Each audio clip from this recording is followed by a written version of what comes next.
ഇവിടെ ഒരു കാര്യം ഞാൻ കൃത്യമായി കഴിഞ്ഞ പത്രസമ്മേളനത്തിൽ ഞങ്ങൾ പറഞ്ഞല്ലോ, ഇവിടെ നിലപാട് മാറ്റുന്നതോ മുന്നണി മാറ്റുന്ന ഒരു ചർച്ചകളൊന്നും ഉണ്ടായിട്ടില്ല.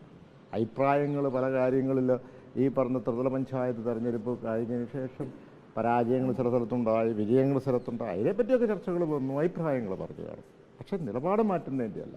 പിന്നെ ഒരു കാര്യം ആ പത്രസമ്മേളനത്തിൽ കൃത്യമായി പറഞ്ഞു, ഇപ്പോൾ UDF പോകണോ, ഈ 5 MLA-മാരും കൂടെ ഉണ്ടാകും. പക്ഷേ ആ നിലപാടില്ല, ഞങ്ങൾ ഇടതുപക്ഷത്തിനോടൊപ്പമാണ്, ഞങ്ങളെ ചേർത്ത് പിടിച്ചത് ഇടതുപക്ഷമാണ്, അതിനകത്തൊരു മാറ്റവുമില്ല. അതുകൊണ്ട് ഈ തരത്തിലുള്ള ഒരു സംസാരങ്ങളൊക്കെ ഗൗരവമുള്ള ഉത്തരവാദിത്തമുള്ള ഒരു പാർട്ടിയുടെ നേതാവ് പറയും എന്ന് ഞാൻ കരുതുന്നുമില്ല.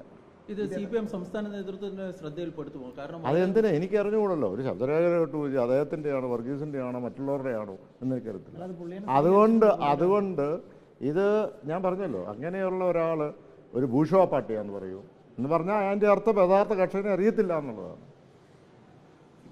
ജോസ് കെ മാണിക്ക് അവമതിപ്പുണ്ടായി. കാരണം ഇപ്പോൾ ഇത് പറഞ്ഞു വരുന്നത്, അതായത് റോഷി അഗസ്റ്റിൻ ഈ മുന്നണിക്കൊപ്പം നിൽക്കുന്നു, ജോസ് കെ മാണി മുന്നണി അല്ല, ഞാൻ കൃത്യമായിട്ട് പറഞ്ഞല്ലോ, ഞങ്ങൾ 5 MLA-മാരും ഒരു നിലപാടെടുക്കുമ്പോൾ അല്ലെങ്കിൽ ഒരു തീരുമാനം, നിലപാടല്ല ഒരു തീരുമാനം എടുക്കുമ്പോൾ എല്ലാവരും ഒരുമിച്ചേ ഉള്ളൂ. കേരള കോൺഗ്രസിലെ കാലം ഈ 6 വർഷം നിങ്ങൾ കണ്ടല്ലോ, മാണി സാറിൻ്റെ മരണത്തിന് ശേഷം ഒരുമിച്ചല്ലേ എടുത്തിട്ടുള്ളൂ.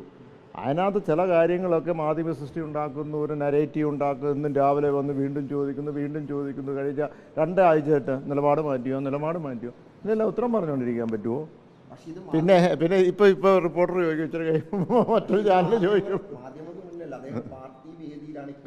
അല്ലല്ല, അതായിരിക്കാം, അത് ഞാൻ പറഞ്ഞല്ലോ, എനിക്ക് അതിൻ്റെ ഉടമയെ അറിയത്തില്ല. പക്ഷേ അതിൻ്റെ യഥാർത്ഥ ചിത്രം ഇതാണ് ഞാൻ മുമ്പേ പറഞ്ഞത്. എന്തിനാ DLF ഉന്നയിക്കുന്ന കാര്യം?